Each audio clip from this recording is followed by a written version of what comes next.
mon amour. C'est moi. Je suis au restaurant. Ah, j'ai pas de nouvelles de toi, donc je voulais savoir déjà si ça allait et dans combien de temps tu seras là. Je t'attends. Bisous, je t'aime fort. C'était son premier message. Et ce qui arrive, arrive. Même quand on le pense pas. En allumant une télé, il envoie un deuxième message.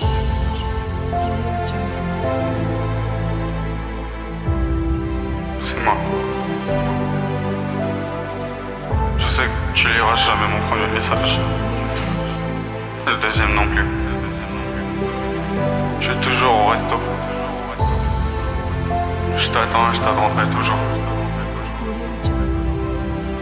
Jusqu'à la mort. 129 morts. 66 millions de blessés. CRQP.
Eh bien, bonjour à tous, je suis très heureux de vous accueillir à Canet-en-Roussillon, dans ce complexe de rouge que l'on a sauvé de la grande distribution, puisque à l'origine c'était une cave, enfin négociant, mais qu'il a fondu les plombs, et que bien sûr toutes les grandes enseignes se sont précipitées pour récupérer ce lieu.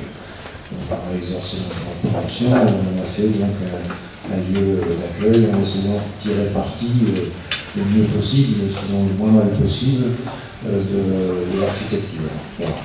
Donc c'est un établissement qui sert donc à la fois pour des réunions institutionnelles comme celle d'aujourd'hui, pour je dirais, des entreprises, mais également pour la vie associative à raison d'un droit de tirage annuel. Et puis aussi pour les manifestations familiales, mariages, etc. Voilà. L'État nous a fait quelques difficultés sur le fonds de compensation de la TVA. Il a fallu transiger et on a réussi quand même à s'en sortir, disons pas trop mal. Alors, très heureux donc, que vous ayez choisi Canet pour ce conseil d'administration.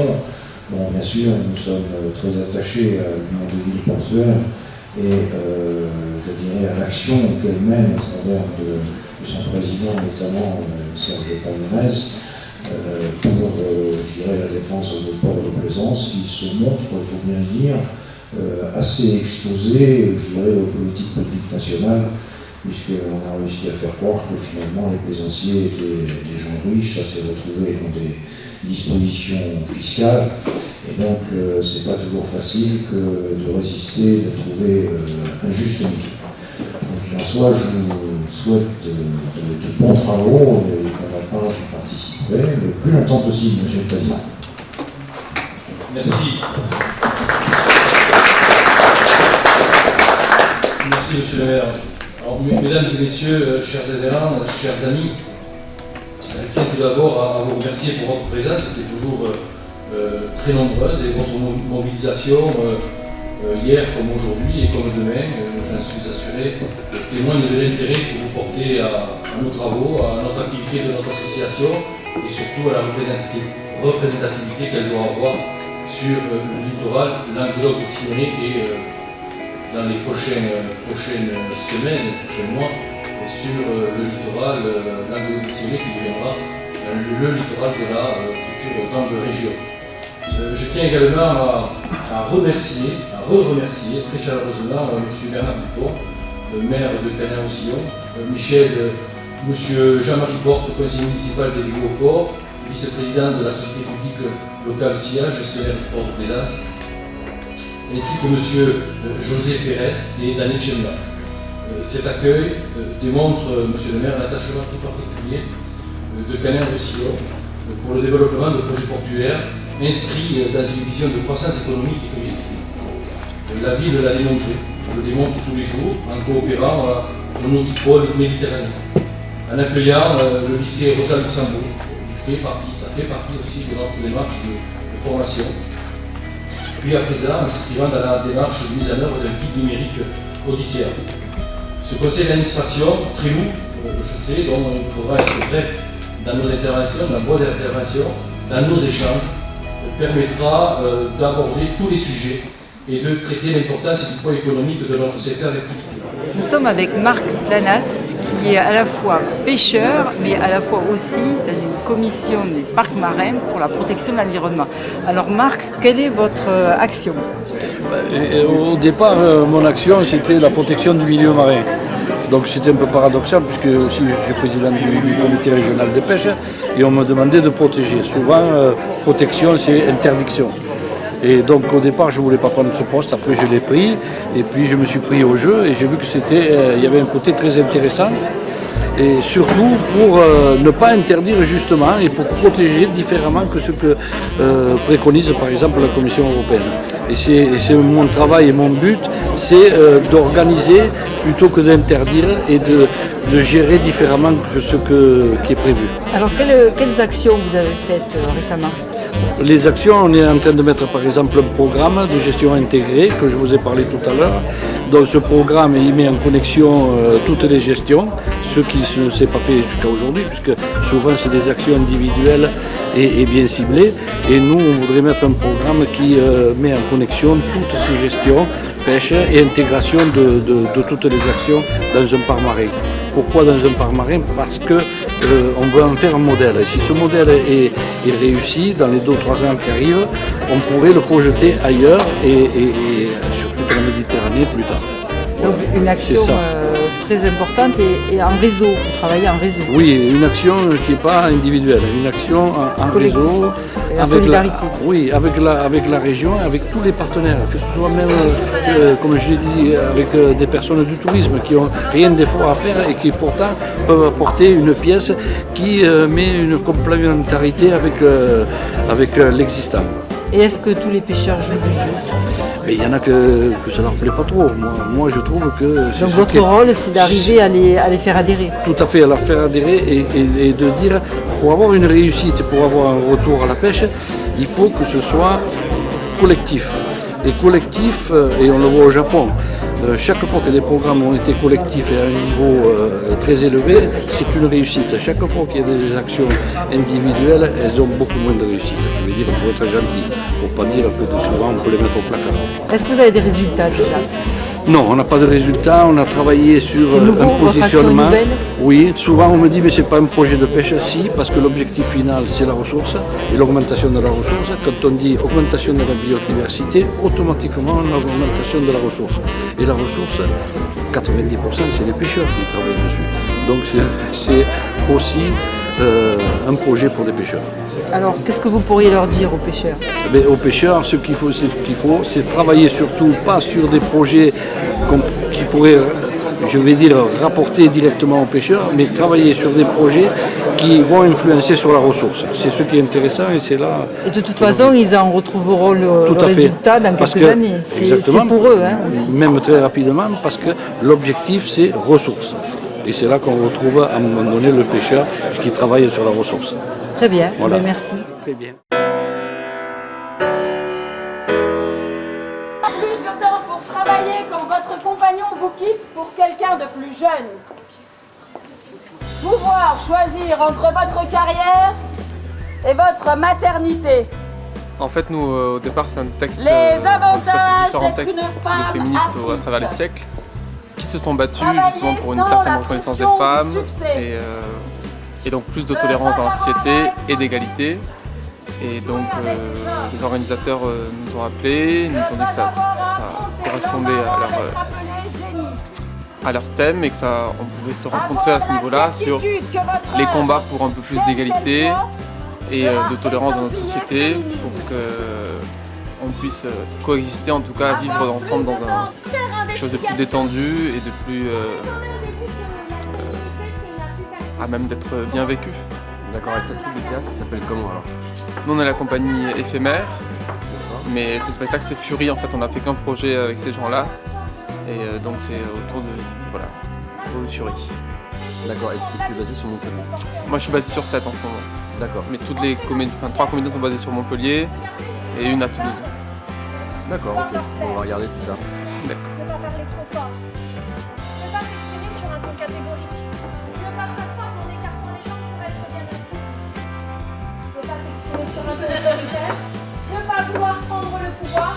Ne pas vouloir occuper un poste d'autorité. D'assassinat ou d'incendie. Mais voulez-vous connaître les vrais coupables?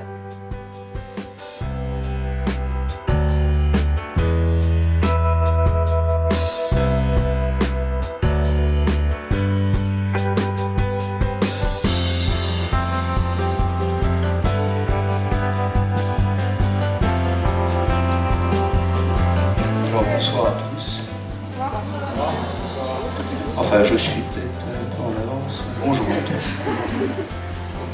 Alors, nous allons essayer d'organiser donc de façon la plus efficace possible ce débat dit interreligieux ou interconfessionnel. On évitera le terme œcuménique. Nous verrons pourquoi en chemin, je pense. Alors, ce débat aura lieu avec 4 intervenants. Je me contenterai de faire le modérateur. Alors, d'abord, M. Benamou, qui représente la communauté juive du Languedoc-Roussillon, et plus particulièrement la synagogue de Montpellier. M. Souali, qui représente la communauté musulmane. Madame Esmanti, qui représente la communauté chrétienne. Monsieur Galleran, qui représente la communauté qui n'est ni juive, ni musulmane, ni chrétienne. Bon. Et Jonathan Boissineau, qui a beaucoup œuvré aux côtés de Lisa Barthélémy, une autre étudiante de Cagnes, ancienne étudiante de Cagnes, pour que ce débat ait lieu. Voilà, il a été convenu que ce débat durerait environ 1h20, 1h30, après quoi vous aurez tout le loisir, si vous l'estimez nécessaire, de poser vos questions. On espère, bien entendu, qu'on évitera 2 écueils. D'une part, un consensus trop facile, qui serait assez ennuyeux. D'autre part, un affrontement qui tournerait au pugilat, ce dont on va se... organisé cet après-midi, donc d'après ce que j'ai compris, Jonathan et Lisa, que je remercie énormément, qui ont dû déplacer cette intervention l'après-midi car je ne pouvais pas venir le matin et je les remercie énormément. Alors on m'avait posé la question de savoir quelle est la figure d'Abraham dans la Bible, dans la tradition juive.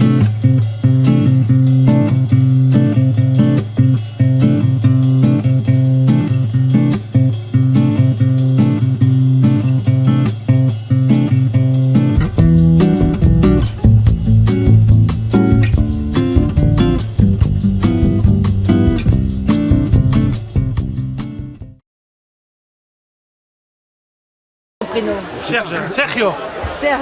Alors, Serge. Mais c'est colle pas, hein, attends que je commence. Non, parce que je vous connais, moi, les journalistes.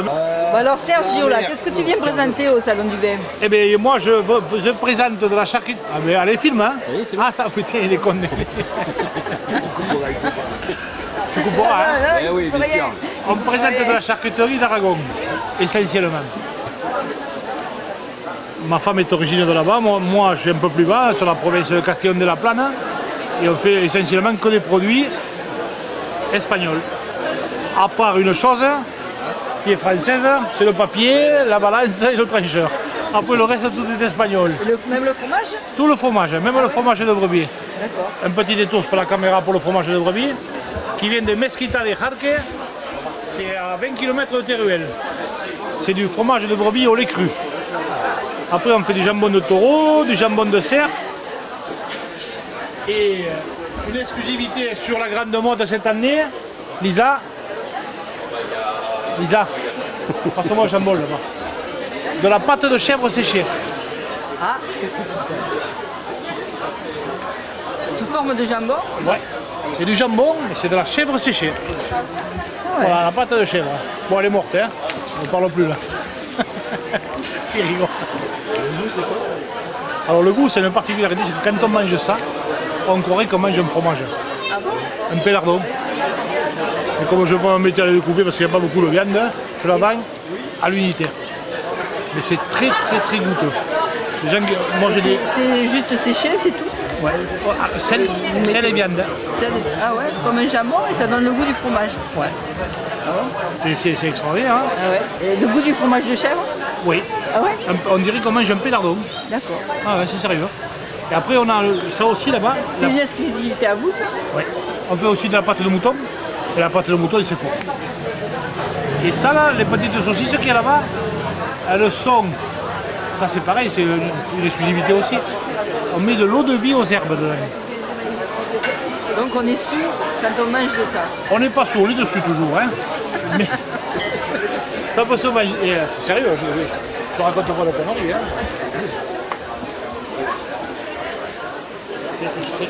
C'est vraiment un truc de malade. Hein. Les gens qui te disent, oh, ouais. Je suis galant. Hein. Ah ouais, prends le couteau là, shark. Merci. En arrière-goût. Hein.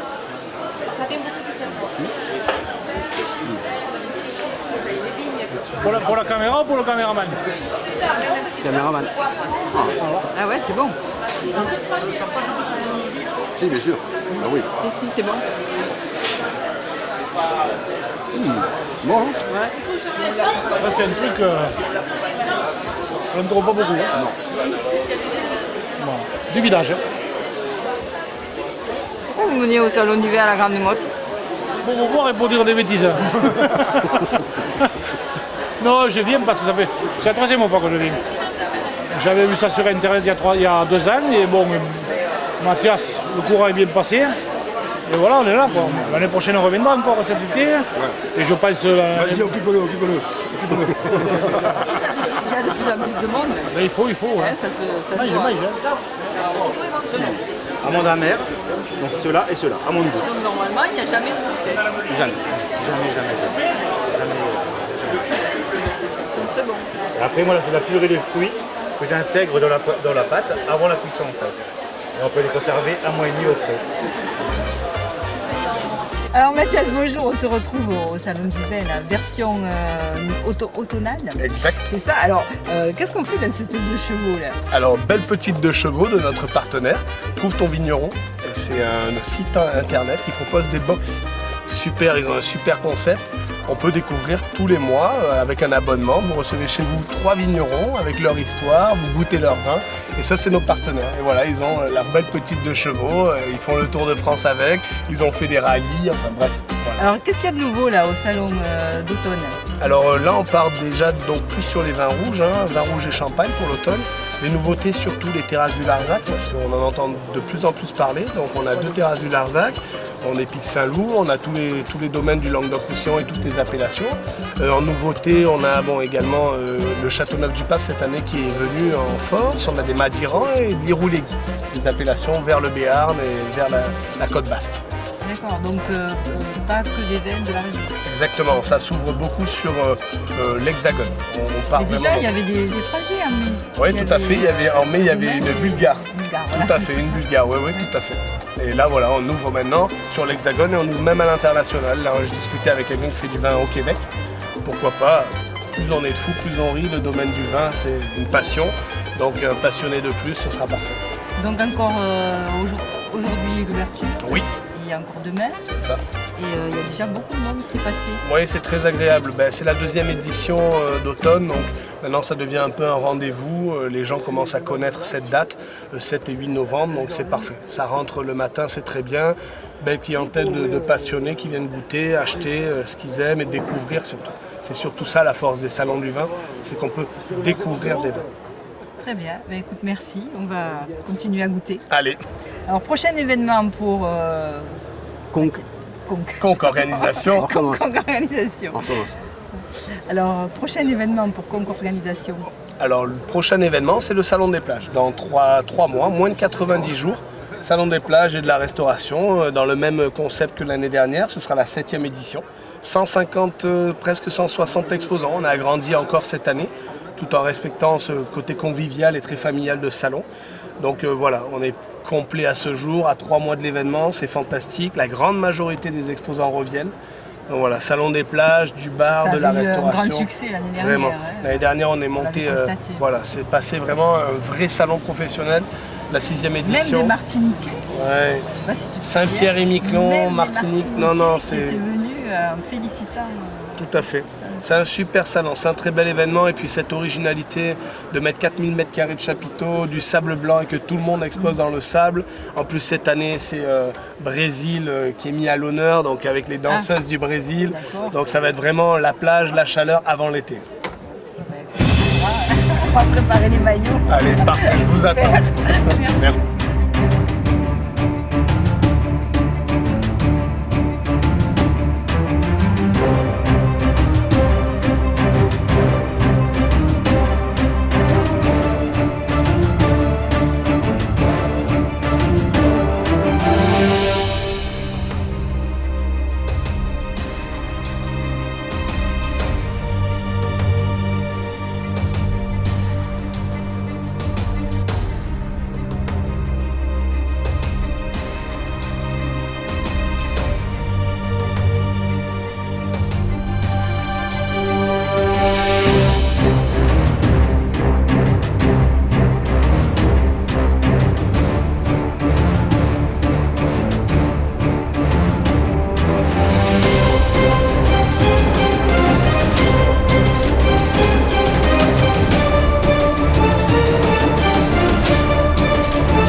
Donc, comme vous le savez, on vous propose pour terminer cette petite visite de la Grande Motte, un petit fromage, enfin 2 fromages et des desserts. Alors en fromage, on va commencer par des camemberts frits et des groseilles et une petite mousse de chèvre avec de la figue, une compotée de figues.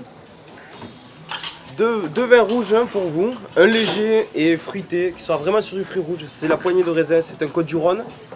Donc là, on aura un vin rafraîchissant, vraiment porté sur du fruit rouge. En cépage, on sera sur du cinsault et du grenache. Donc rien de lourd, aucun tanin puissant. Moi, je vous proposerai ça en même temps que les mousses de chèvre et la figue. Le sucré de la figue et le chèvre se marieront très bien avec ce vin.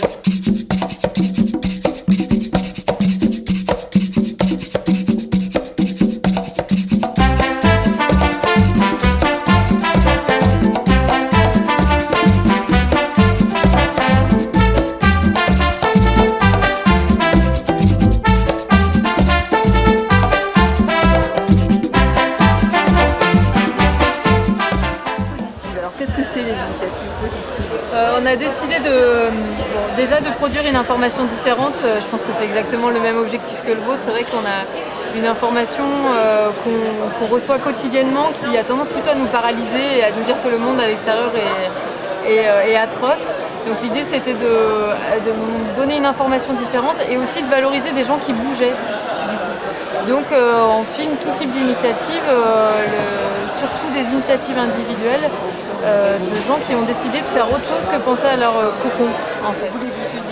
on les diffuse sur notre plateforme www.onpassealacte.fr. D'accord, ok. Et ça marche depuis combien de temps?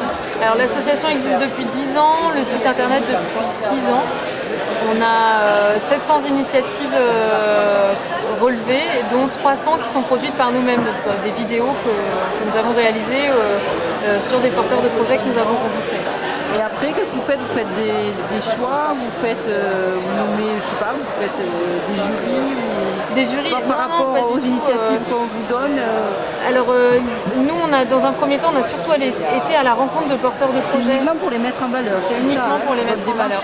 Parce que la tendance est peut-être en train de s'inverser maintenant, mais au départ, en fait, c'est plutôt des gens qui agissaient individuellement et qui n'avaient pas forcément envie de communiquer sur ce qu'ils faisaient.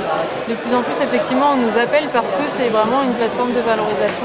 Et ça aide à continuer la prise de conscience. Oui, tout à fait. Et à agir. Il y a des gens tous les jours qui nous envoient des messages en disant hier notamment c'était quelqu'un qui dit j'étais pas bien dans mon travail, etc. Et je suis tombée sur votre site et en fait je me suis rendu compte que je suis à la recherche de sens.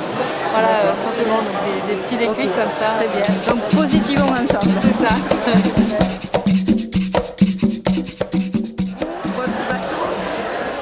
Vous construisez un bateau, il est déjà construit. Il est en cours de construction, il sera mis à l'eau en juin 2016.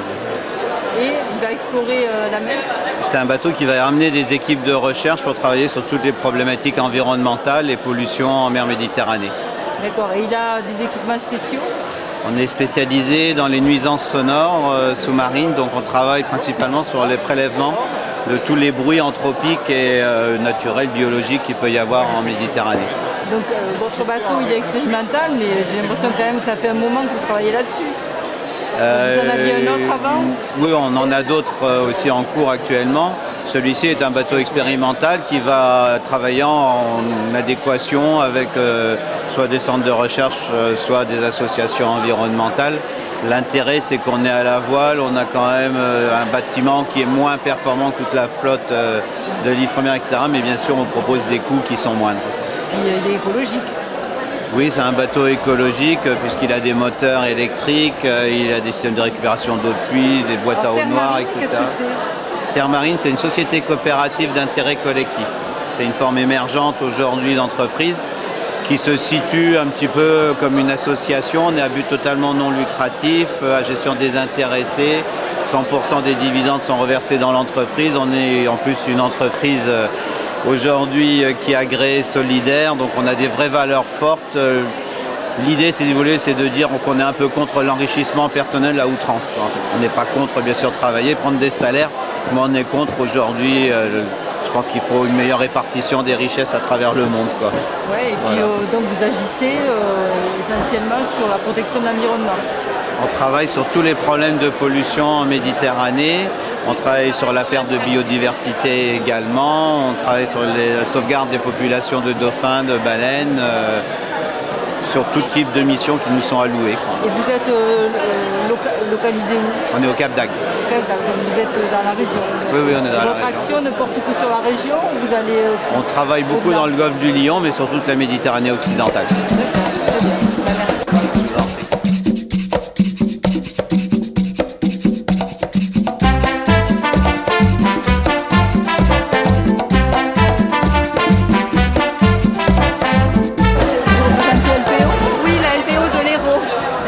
Donc votre rôle c'est sur les oiseaux? Alors pas complètement, en fait la LPO est centenaire, plus que centenaire même, mais au fur et à mesure des années on s'est élargi à la biodiversité parce que l'oiseau est dans un milieu et on ne peut pas ignorer le milieu. Donc on a évolué comme tout le monde et donc on traite aussi des batraciens, des reptiles, de la loutre, voilà, de différentes espèces. D'accord, et donc il y en a beaucoup des oiseaux rares ou spécifiques à la région? Oui, ici on a des oiseaux remarquables, qu'on appelle remarquables, déjà rien que le flamant rose. Il y a des gens qui traversent la France ou une partie de l'Europe pour voir les flamants roses. Déjà, ne serait-ce que ça. Et je vois des aigles, voilà.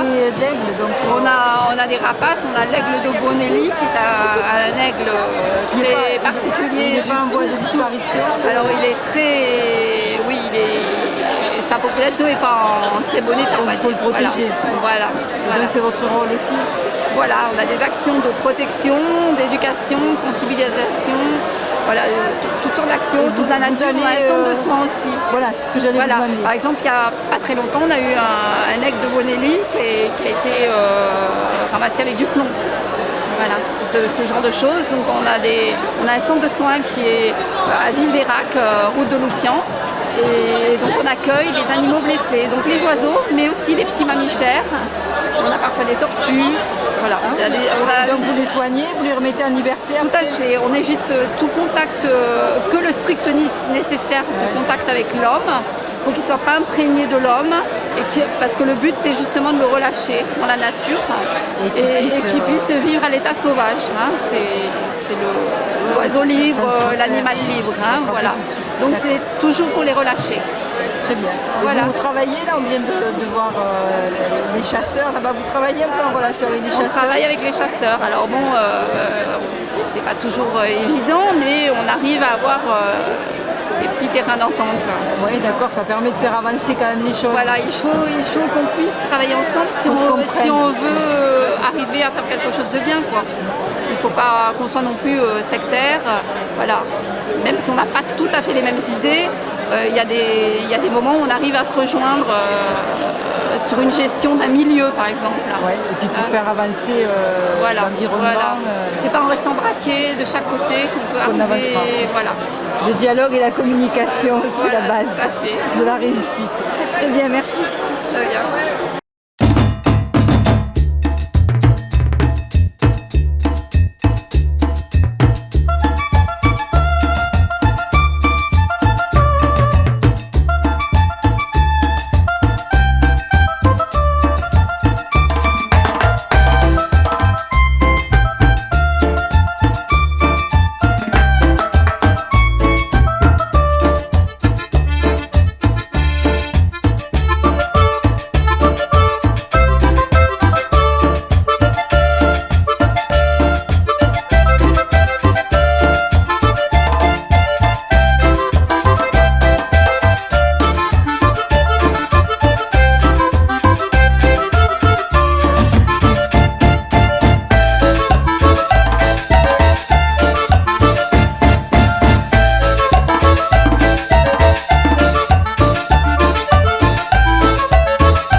La Belgique. Et la Belgique en direct. Voilà. D'accord, la Belgique. Et le Marseille. Oh, voilà.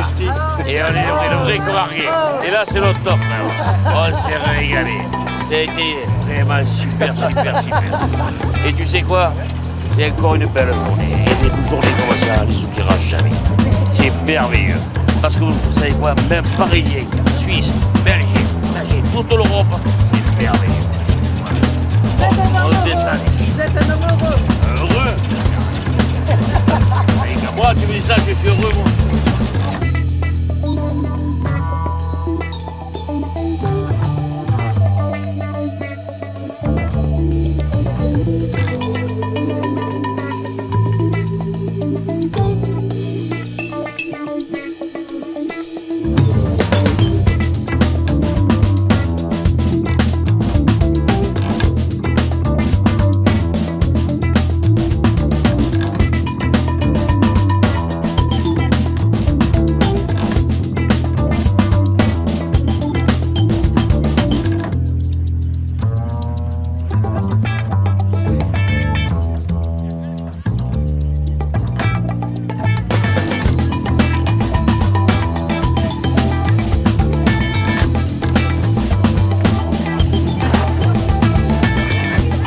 Je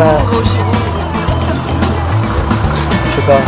Je sais pas. Non.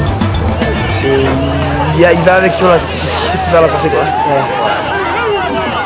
S'ils sont gentils quoi. Et les chevaux, c'est une jument ou... Non.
brigade.